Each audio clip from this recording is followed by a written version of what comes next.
Hey folks, my name is Nolan, and in this demo I'm going to be taking you through how you can use the Speakeasy platform to create, customize, and publish an SDK for your enterprise API.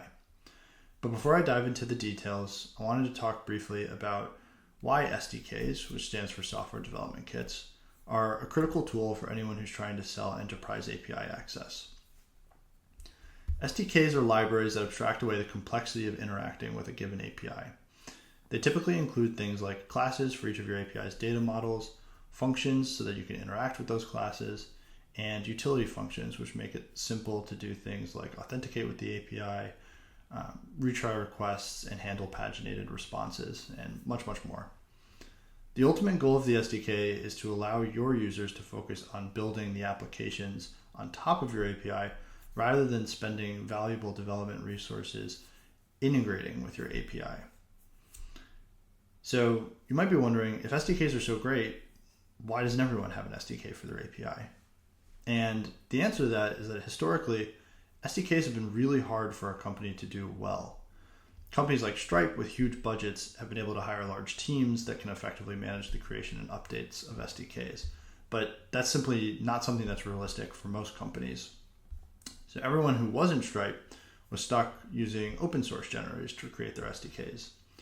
The generators were great because they could create the SDKs automatically, so you didn't have to spend valuable engineering time. The problem was that the open source projects have lacked quality. And so in many cases, you would end up with SDKs that were so poor that you were actually better off not having them, lest you give your users an impression that your engineering team's quality was low. And so that's where Speakeasy comes in. With Speakeasy, you can get the ease of the open source generators by having us automate your SDK generation, but you're also getting the quality that would typically be associated with a handwritten SDK. We'll use your Open API spec to automate generation and publishing of SDKs, and we don't make any sacrifice on quality. We're working with experts from every language community to make sure that the SDKs we generate are best in class. Best in class just means that they're type safe, idiomatic, and that they're generally going to delight any users of your API. So without further ado, I'm going to jump into how you can create an SDK with the Speakeasy platform. All right, so let me head over to app.speakeasyapi.dev, and you can go ahead and log in with either your GitHub credentials or your Google account. So go ahead and log in. You can just fill in this form.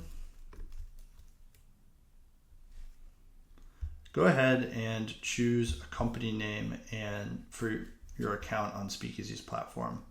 So in this case, I'm going to do something like Nolan's Company. Great. And now you're in, and you've been automatically kicked off with trial for our enterprise plan. Okay, so first step once you've logged onto the platform is you're going to want to go ahead and install the Speakeasy CLI. So pop open your terminal and go ahead and copy this first command and put that into your terminal and press enter. In my case, I already have it installed, so I'm just going to go ahead and run Speakeasy update to make sure that I'm running the latest version of our CLI. Note that if you're a Windows user, you can head over to the Speakeasy docs for more detailed instructions, but you'll be able to install the CLI using Chocolatey. So that's going to be Choco install Speakeasy. Okay, so once you've installed the Speakeasy CLI, and just to check that you have, you can just run that, and you should see a list of options. Cool, so now we're installed. The next step is we're going to be generating using an Open API spec. So in this demo, I'm going to use a Discord Open API spec, which I've prepared. And if you want, you're more than welcome to go ahead and use this example. It's located at speakeasy-api/example specs. And this is the spec in question. So now you might want to create a repository on your side for this. So I've gone and created a little folder for my demo. All right, Cool. So once you're in a space where you want to work and you have an open API spec ready, you're going to go ahead and you're going to run Speakeasy Quick Start.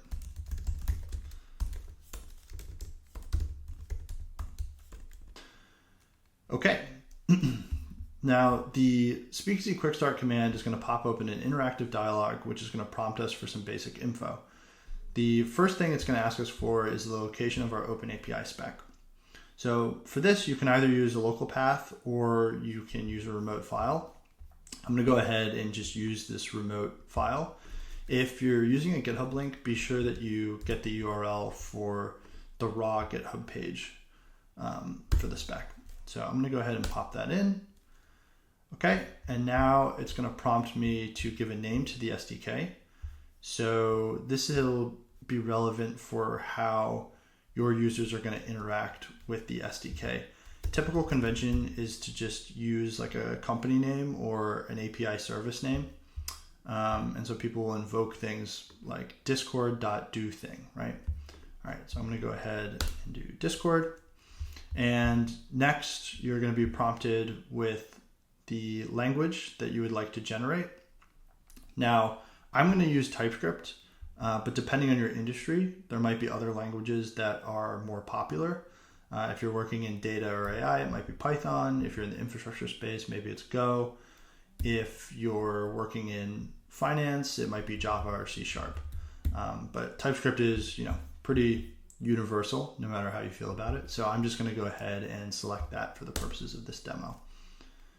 And now it's going to prompt me for a package name.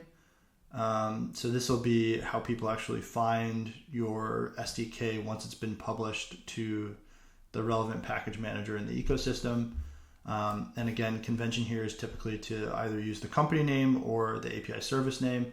So I'm just going to go ahead and call this Discord. And that's it. So now the Speakeasy platform is going to go ahead and generate an SDK. And hopefully this all goes well. And so after this, I'm going to pop open my VS Code and we're going to take a look at what's actually been generated.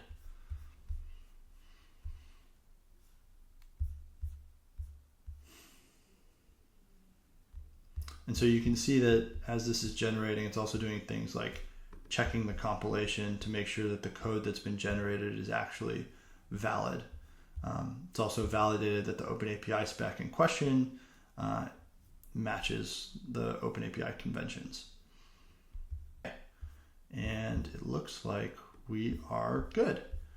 So now let's just see what our folder looks like. All right. Looks like we've got a TypeScript SDK. So let's go ahead and pop open the repo. And let's head to the README, which is always the best place to start if you're trying to see what exists in a project. So I'm going to go ahead and open up a markdown preview so we can take a look at this. Cool. So scrolling down, we can see that we have a Discord SDK, and the Discord SDK has methods for manipulating resources that you would expect to see in a chat API. So we've got message, and we can get, delete, update, or list those messages or create it. We have channel invites, we have threads, and we have channels. We'll also see that there are usage snippets, so you can actually get a sense for how this SDK might actually be used by your users.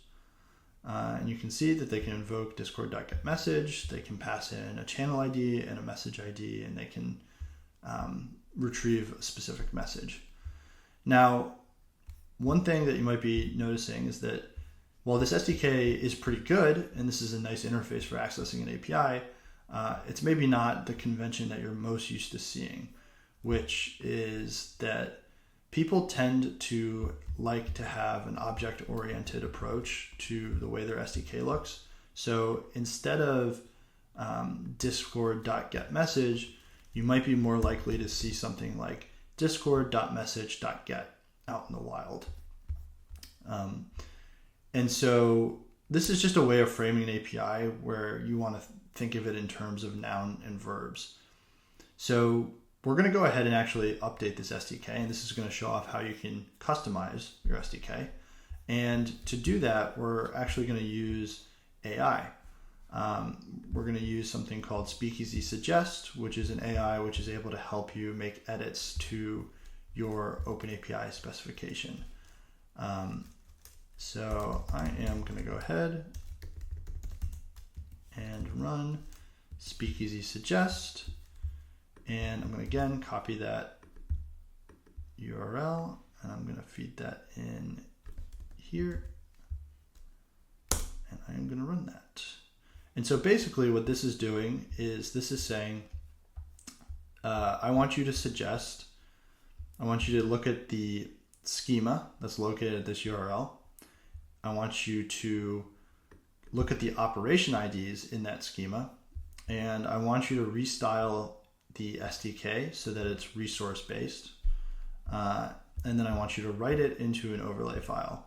Now, overlays are like an entirely different video on their own, and so I'm not going to get into the detail here, but I'll just leave it at OpenAPI overlays are a new standard, and they are basically a way of letting you specify edits that you would like to make to an OpenAPI spec without having to make those edits directly to the OpenAPI spec. And that can just be useful in case your OpenAPI spec is being used for additional workflows and you're worried about accidentally breaking something when you're making changes.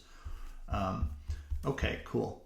So now you can see that the Speakeasy Suggest has gone ahead and it's formatted it in the resource-oriented design that we looked at previously. So instead of get message, we've now got messages.get, messages.delete, messages.update, etc. So that looks pretty good. So now the next step we're going to do is we're just going to very quickly update our workflow file so that we can incorporate the overlay into the generation of the SDKs. So I'm going to go ahead and I'm going to open the .speakeasy folder and head down to the workflow.yamls file. And you can see that right now it's taking an input, and that input is the GitHub URL. And so now I'm just going to specify overlays, and my overlays file should have been written locally. Let me just double confirm that. Where did this get written? Yes. Okay, so there is an overlay.yaml file. So I am going to go ahead and say application overlay.yaml. Okay. Nice. So now we can regenerate our SDK and we should have the customization included. So let's go ahead and we can run the command speakeasy run, which executes this workflow file. And so you can see it's downloaded the OpenAPI spec, it has applied the overlay, and now it's going to be doing the regeneration. So now after this is finished running, we're going to go ahead and we're going to work on publishing the SDK. And so the first step of publishing the SDK is going to be pushing it to GitHub. The second step is then going to be pushing from GitHub to your package manager. In order to push the SDK onto GitHub, we're going to need to init a GitHub repo. So let's run speakeasy configure GitHub. And what this is going to do is it's going to initialize the GitHub repository by just creating some workflow files, which are the GitHub actions that'll be able to run. Now, the other thing that you need to do is you need to go and run git init, which is going to establish this as a repo with Git. And now you're going to actually create the repo remotely, and the GitHub CLI has a really nice function for this, which was a nice interactive guide. So I'm going to push an existing local repository to GitHub. I am going to be pushing this one. Yes, I want to name it API Summit 2024. I am going to put it in the Speakeasy's SDKs GitHub org. I'll just say demo for API Summit. All right, and we will make it public. And yes. All right, great. And so now I have a configured GitHub repo locally, and we're just going to push that onto GitHub.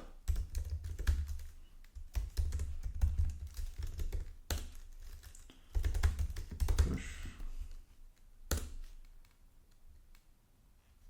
Okay, great.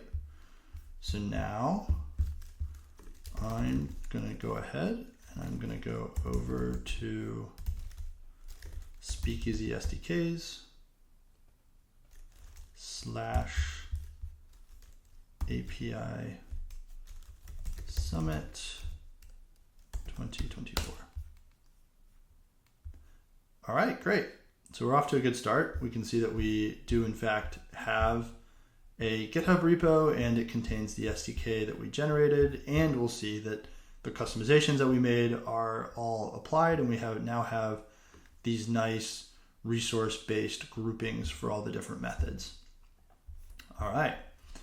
So next step is we want to automate this so that we can do regenerations of the SDK, and we've already created some GitHub workflows. And the last thing that we're going to need to do is we're just going to need to head over back to the Speakeasy platform, and we're just going to need to generate an API key for our repo to run automation. So let's just call this automation, and we'll generate a key. Going to go ahead and copy that. Going to head back to the repo, head to settings, go to secrets, variables, actions, and I'm going to create a new repository secret, and it is going to be called Speakeasy API key. And I'm going to copy and paste that, and I'm going to add it. All right. So now we should have everything we need to automatically generate the SDK on GitHub. And I'm just going to test that by going ahead and generating this. Cool. So while that is running, I'm going to go ahead and also set up the publishing. And for that, this is going to be dependent on the ecosystem that you're working in. Every package manager is slightly different.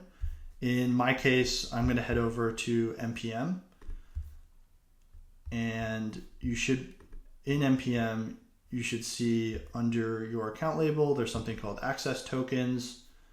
So go to this screen, and then you're going to generate a classic token, and I am going to need to get a password. So bear with me for 1 second.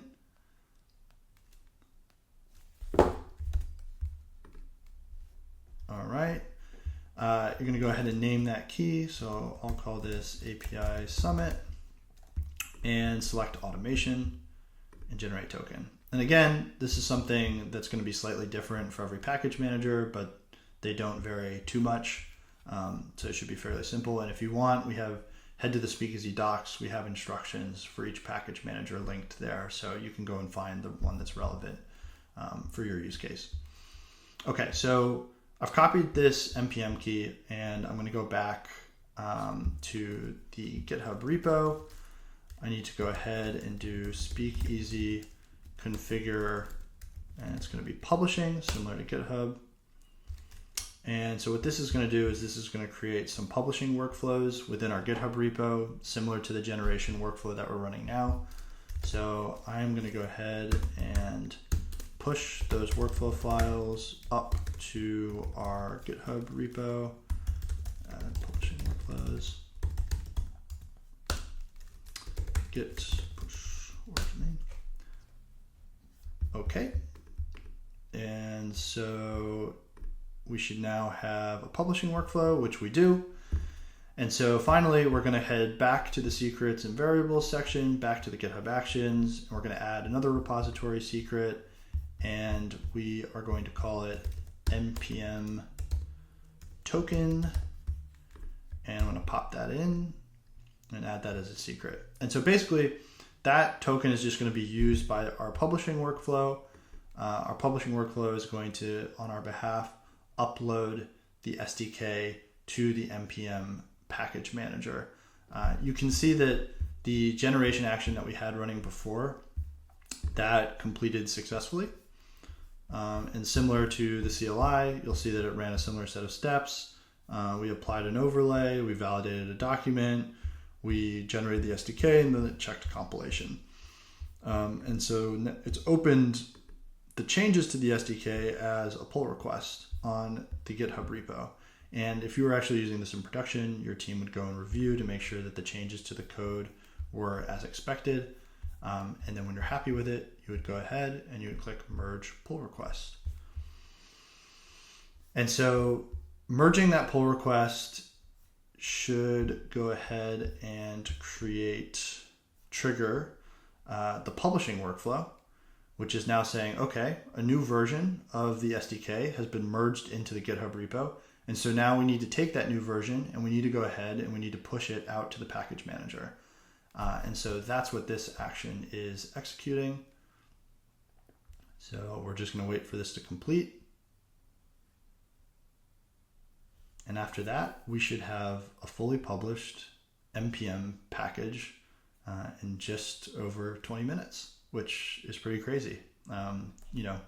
For reference, this is creating a TypeScript SDK would take probably 2 engineers a month to build on their own. And we've managed to do it in 20 minutes.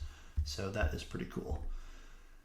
All right, looks like that publishing action completed successfully. So I'm going to head back to the npm page and I should be able to see the package that we just published. And yes, here it is. So yeah, taking a look, looks like this is the README that we had in the GitHub repo. We can see same installation instructions, adding the Discord package, which we defined earlier.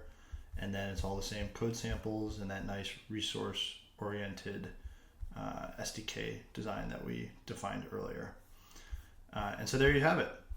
We've gone in 20 minutes from nothing and just an open API specification to a fully published npm package that your users can install and use to get started with working with the API.